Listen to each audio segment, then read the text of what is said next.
Every electric car on the road is quietly asking its tires to do something ordinary car tires were never designed for, and it has nothing to do with the battery. It starts with 4 small patches of rubber touching the pavement while carrying a vehicle that can weigh thousands of pounds, deliver instant torque, and operate almost completely silently. You'd think a tire is a tire. Round, black, rubber. You'd be wrong. Because an EV changes the job of a tire in ways most drivers never see. More weight, instant acceleration, different braking forces, and one brutal problem hiding underneath all of it: wear. That means the tires on an electric car aren't simply supporting the vehicle. They can affect how far it goes, how quietly it drives, how it handles, and how often you have to replace them. So what exactly makes an EV tire different from a regular tire?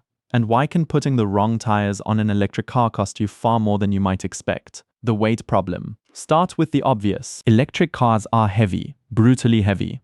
A Tesla Model Y carries roughly 600 extra pounds compared to a similar-sized gas SUV. That weight doesn't come from steel or engine blocks. It comes from one thing: the battery, a slab of energy sitting low in the chassis like a stone. Every pound of that stone pushes down through the tires. Regular tires were never built for this. Their sidewalls flex under normal loads, fine for a lightweight sedan, dangerous under an EV. Push a standard tire too far and it deforms, overheats, and wears out in a fraction of the miles it should last. So engineers reinforced everything: thicker sidewalls, denser internal structures, materials designed to carry dead weight without buckling. But weight was only the first problem: the torque track. Here's what almost nobody realizes. A gas engine builds power gradually. An electric motor doesn't build anything. It delivers instantly the second your foot moves. That instant punch feels incredible. It also destroys tires that aren't ready for it. Standard rubber slips under sudden torque, tearing itself apart tread by tread. Put ordinary tires on an EV and you're not losing grip. You're losing months of tire life every time you accelerate hard. EV-specific compounds are grippier, tougher, built to absorb violent torque without shredding. Small tweak, huge outcome. The difference between 6 months and 2 years of tread life. And torque wasn't even the strangest problem engineers had to solve. The sound nobody expected. Take away the engine and something unexpected happens. Silence exposes everything. With no combustion noise to hide behind, the hum of rubber against asphalt becomes the loudest sound in the cabin. Drivers switching to EVs kept reporting the same complaint. Their new car felt noisier, even though nothing about the road had changed. The tires had been loud the entire time. Gas engines were just covering it up. So tire makers had to solve a problem that never existed before: cabin noise caused entirely by rubber. The fix involves foam layers hidden inside the tire itself, absorbing vibration before it ever reaches your ears. It's not decoration. It's acoustic engineering, built for a car that finally goes quiet enough to notice. The range you're losing right now. Here's the twist that changes everything.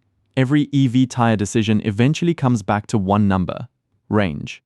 Rolling resistance, the energy it takes just to keep a tire turning, quietly drains your battery with every mile. Standard tires weren't optimized for this. EV tires are built with harder compounds and smoother tread patterns specifically to cut that drag. Swap in regular tires and you don't just get a rougher ride. You lose real miles per charge, the exact miles you thought your battery guaranteed you, which finally explains why EV tires cost more. The price of doing more. EV tires run 10 to 20% higher than standard ones. Not a markup, a cost. The price of solving 4 problems at once inside a single ring of rubber: weight, torque, noise, and energy loss. Could you save money running regular tires on an electric car? Technically, yes, but you'd trade a small upfront saving for faster wear, worse range, and a real safety risk under hard braking. Mechanics already see the pattern. EVs on the wrong tires come in for replacement months early. So the next time someone tells you an EV is just a car without an engine, remember this: the engine didn't disappear. It moved. It moved into the compound of the rubber, into sidewalls reinforced against a battery's dead weight, into foam layers built to silence a sound that never used to exist. 4 patches of rubber, quietly doing the work an entire engine used to hide. You'll never look at a tire the same way again.